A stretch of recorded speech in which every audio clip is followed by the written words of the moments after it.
First, we have an important drought monitor update. This is what the map looked like last week. There's been very little change as I change it to this week, but look at Travis County. Look at San Saba County. We've seen some very slight improvements from the recent rain.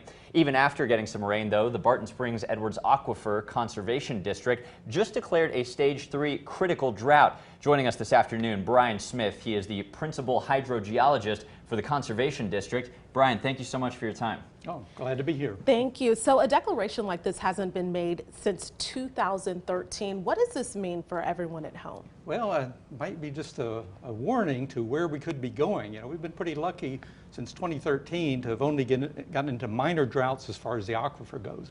And that usually follows the surface droughts from the lakes and other factors. But now we're looking at, here we are at critical stage, and if this just keeps going, which it very well could, with the idea that La Nina is going to continue and dry conditions are likely to continue, you know, we're just on a downward path to lower water levels and less spring flow.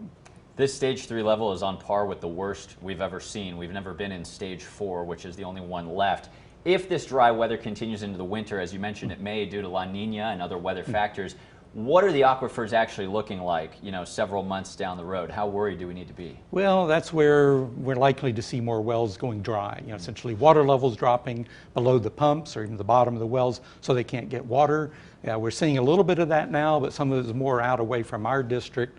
But it is happening, and some people are having to call to bring in water in trucks. And even some of that is hard to do. So there could be more of that.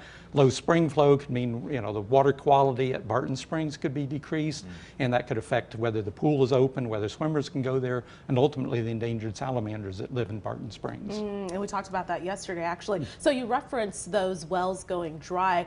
What are some other things that people can do who have homes in those areas? What can they do because they're so dependent on that water? At this point, we ask that all users of the groundwater reduce their usage as much as possible.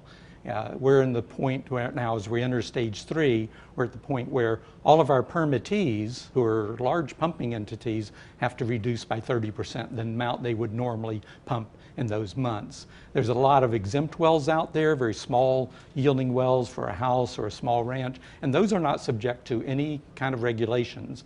But those people are also asked to be able to be mindful of what they're using. So more conservation will just mean more water in the aquifer to maintain water levels and spring flow. And Brian, what's it going to take to climb out of Stage 3? Obviously some rain, but how much, what type of aquifer impact, how can we climb out of this? Well, a lot of rain. And as we look historically at what has gotten us out of droughts, it's anything from a long period of kind of average rainfall, or it could just be some of the big floods that, you know, we don't want that to happen for all the negative side, but ultimately those rain events bring water that gets into the aquifers.